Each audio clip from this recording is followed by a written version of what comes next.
नमस्कार दोस्तों। आज मैं आपको सुनाऊंगी स्त्री का घर, एक इमोशनल कहानी।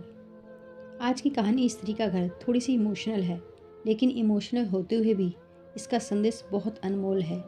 आपकी आंखें थोड़ी नम करने के साथ साथ आपके दिलो दिमाग पर यह कहानी छाप छोड़ जाएगी, इसलिए इसे एक बार ज़रूर सुनिएगा। तुम्हें कितनी बार बताया है, मेरे तैयार होने से पहले मेरा नाश्ता तैयार हो जाना चाहिए। शादी के 25 सालों बाद भी मुझे बार बार एक ही बात बतानी पड़ती है। रिया, तुम्हें क्या है? तुम तो आराम से घर पर रहोगी, मुझे काम पर जाना पड़ता है। तुम हो कि हमेशा बेवकूफ़ों जैसी हरकत करती हो। अगर तुम यह जानबूझकर करती हो तो याद रखना, मुझसे बुरा कोई नहीं होगा। आज भी अजय का पारा चढ़ा हुआ था। इन कटु शब्दों में अपना गुस्सा उतारते हुए गीला तौलिया कुर्सी पर फेंकते हुए अजय गुस्से से रिया की तरफ देखने लगा। रिया के लिए अजय का यह बेवजह का गुस्सा कोई नई बात नहीं थी। वह महीने में 3-4 बार ऐसे ही रिया पर बरस पड़ता था। पहले पहले रिया उसका विरोध किया करती थी, लेकिन जब कई सालों तक अजय में कोई बदलाव नहीं दिखा तो रिया ने खुद को ही बदल दिया। अब अजय के कुछ भी कहने से रिया का कोई फर्क नहीं पड़ता था। अजय की हर बात को चुपचाप सिर नीचे झुकाए सुन लेती थी। शादी के पहले 5 साल तक रिया ने पूरी कोशिश की थी कि अजय को बदला जाए, लेकिन फालतू का गुस्सा करना और बाद में रिया को भला बुरा कहना, यह मानो जैसे उसकी आदत बन गई थी। कोई भी वाद विवाद होता तो अजय सीधा रिया को बोल देता, अगर मैं तुम्हें अच्छा नहीं लगता तो क्यों नहीं चली जाती अपने मायके, क्यों रहती हो मेरे साथ? इतना सब कुछ होने के बावजूद रिया अजय के साथ रहती थी, क्योंकि उसे अपनी बेटी की फिक्र थी। और वह जाती भी तो कहाँ, अपने बूढ़े हो चुके माँ बाप को इस उम्र में परेशान करना वह नहीं चाहती थी। समाज और लोग क्या कहेंगे, यह भी तो उसे देखना था।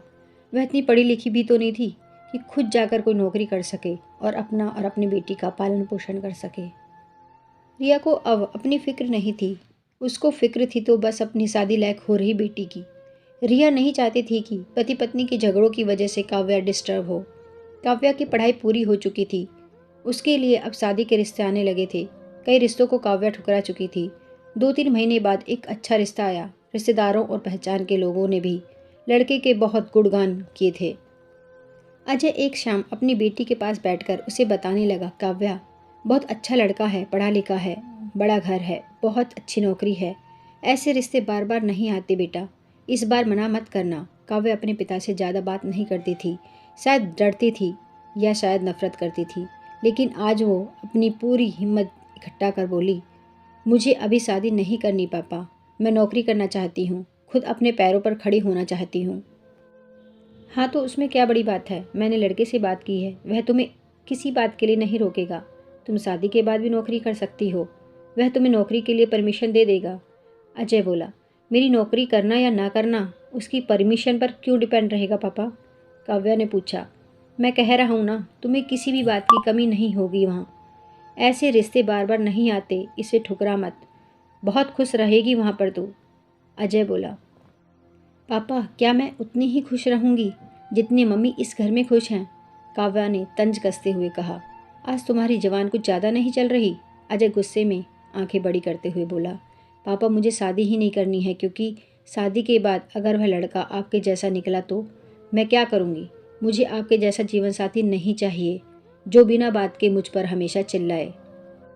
मुझे कुछ भी अपनी पसंद का लेना हो तो 10 बार सोचना पड़े, कहीं वह नाराज़ ना हो जाए, मेरी तबीयत कैसी भी हो उसे परवाह ना हो, रोटी थोड़ी सी मोटी बन जाए तो घर सर पर उठा ले, उसकी चेक बुक ना मिले तो मेरा ही दोस्त निकले, और हर छोटी मोटी बात पर मुझे मायके जाने के लिए कहे।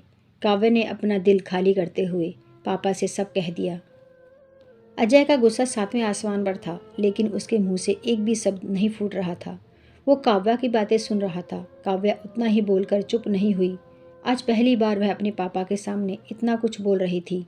पापा, आपने माँ के साथ हमेशा गलत व्यवहार किया है। आप अपने ऑफिस का गुस्सा बिना सोचे समझे माँ पर उतार देते हैं।